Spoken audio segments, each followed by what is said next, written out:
ভাত খাব কাৰণে চাউল নিদিয়ে, কিন্তু তুমি আমি যেতিয়া আহিলেও ভাত এসাঁজ খাবলৈ চাউল দিয়া। সেইকাৰণে তোমাৰ ঘৰলৈকে আহিছোঁ। আইতা, বেয়া নাপাব, মই আজি আপোনাক একো বস্তু দি সহায় কৰিব নোৱাৰোঁ। সদায় সদায় আপোনাক চাউল দি দি মোৰ পাকঘৰে উদং হৈ গৈছে। সদায় আপুনি এই সৰু ছোৱালীজনীৰ লগত লৈ আনে, সেইকাৰণে মই আপোনাক ভাত এসাঁজ খাবৰ কাৰণে চাউল দিওঁ। আজি মই দিব নোৱাৰোঁ। আপুনি কিবা কাম কৰক, তেনেকৈ খাওক, কিন্তু মোৰ ওচৰলৈ দ্বিতীয়বাৰ আহি চাউল বিচাৰি নাথাকিব।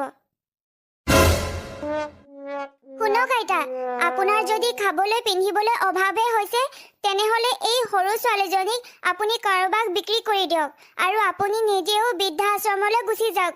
তেতিয়া তাত চাউল, দাইল, কাপোৰ কানি এইবোৰ কাৰো পৰা বিচাৰি ফুৰিবলগীয়া নহয়। আইতা, আইতা, মোৰ বহুত ভোক লাগিছে আইতা। কিবা খাব দিয়া আইতা। ৰবি আইজনী, নাকান্দিবিছো এনেকে। ৰবি, মই তোৰ কাৰণে কিবা খোৱা বস্তু বিচাৰি যাওঁ। ৰবি, নাকান্দিবি তই।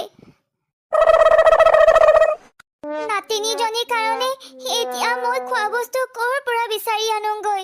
কোনে দিব মোক? মানুহে মোক দেখিলেই দৰজাখন মাৰি দিয়ে। মই এতিয়া কাৰো ঘৰৰ পৰা একো বস্তুৱেই খুজিব নোৱাৰোঁ। কোনেও নিদিয়ে মোক। উফ, খোজকাঢ়ি খোজকাঢ়ি ভাগৰে লাগি গৈছে গৈ। গছৰ ওচৰতে অকণমান জিৰণি লওঁ।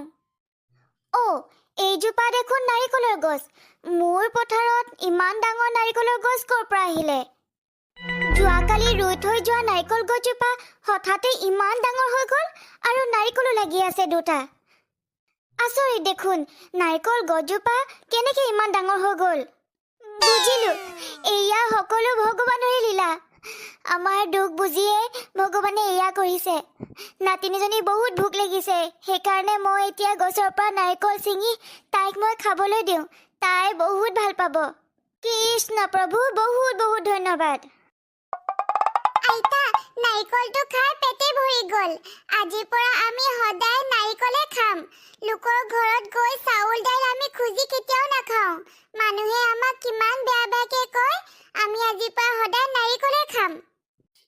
এইকনো মই কেনেকৈ বুজাওঁ? নাৰিকল খাই পেট ভৰাব নোৱাৰি। আৰু গছ এজোপাত কেৱল দুটা নাৰিকলহে লাগিছিলে, তাৰে এটা আজিয়ে খালোঁ আৰু এটাহে লাগি আছে।